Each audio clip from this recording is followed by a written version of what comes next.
Hello guys, સ્વાગત છે આપણું બ્રાન્ડ ન્યૂ વ્લોગમાં।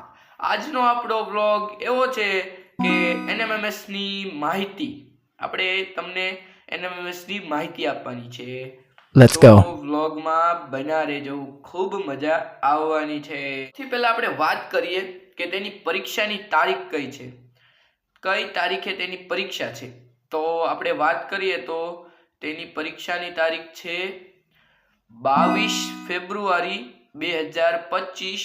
ત્યારે આની પરીક્ષાની તારીખ છે અને આ તારીખ ગુજરાત રાજ્યની છે, એટલે કે આ ગુજરાત રાજ્યની આપણે રેવી એમાં। અને વાત કરીએ એમાં કેટલા માર્કનું શું શું પૂછાય, તો ગણિત પૂછાય છે 20 માર્કનું।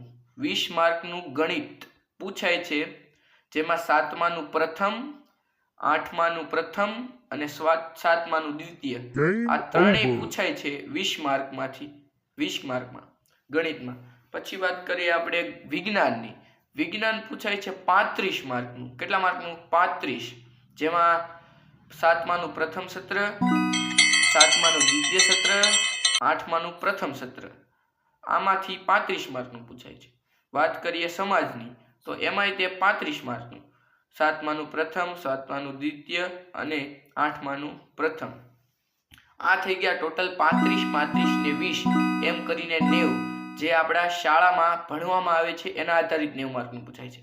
અને 90 માર્કનું પૂછાય છે આપણા મગજ આધારિત, કે આપણામાં બુદ્ધિ કેટલી છે।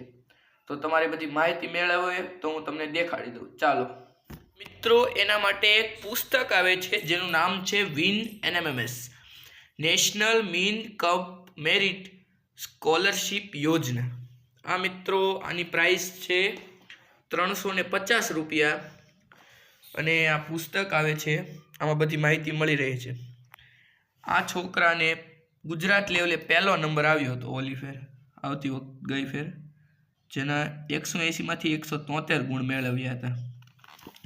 આ બધા પણ છે વિદ્યાર્થી મેરિટમાં આવેલ।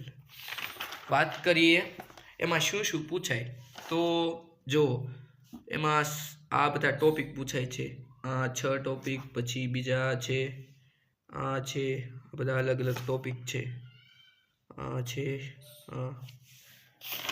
આ છે એસેટ એમએટી, એટલે કે બૌદ્ધિક યોગ્યતા કસોટી, જે આપણા મગજ જેટલું આપણું મગજ હોય એટલા આમાં ગુણ આવે। યસ, આ પણ ટોપિક છે। પછી વાત કરીએ આપણે એસએટીની, એટલે કે સેટ। મેં તો એ તમને કીધું જ ખરા, જોઈ લો, ગણિત, આ બધા પ્રશ્નો છે। બસ મિત્રો, આવું છે કંઈક એનએમએમએસ। એમાં મિત્રો જો આપણે મેરિટમાં આવીએ, જો એનું શું છે જોઈ લો તમે। પરીક્ષાનું સચોટ માર્ગદર્શન મળે છે આમાં ચોપડીમાં। લાયકાત શું હોવી જોઈએ? વિદ્યાર્થી ચાલુ શૈક્ષણિક વર્ષ ધોરણ 8માં ફક્ત સરકારી શાળામાં જ અભ્યાસ કરતો હોવો જોઈએ।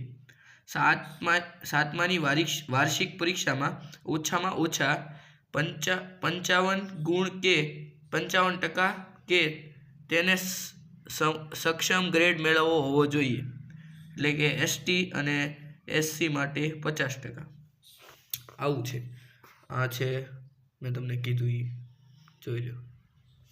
અને છે જો શિષ્યવૃત્તિની રકમ, મેરિટમાં સમાવેશ થયેલ વિદ્યાર્થીના બેંકના ખાતામાં પ્રતિ માસ 1000 અને વર્ષે 12000 અને 4 વર્ષ સુધી 48000 જેટલી રાષ્ટ્રીય રકમ મેળવવામાં આવે છે।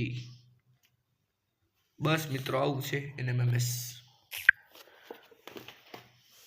તો ગાઈઝ, બસ હવે આજનો વ્લોગ અહીંયા આપણે એન્ડ કરીએ છીએ।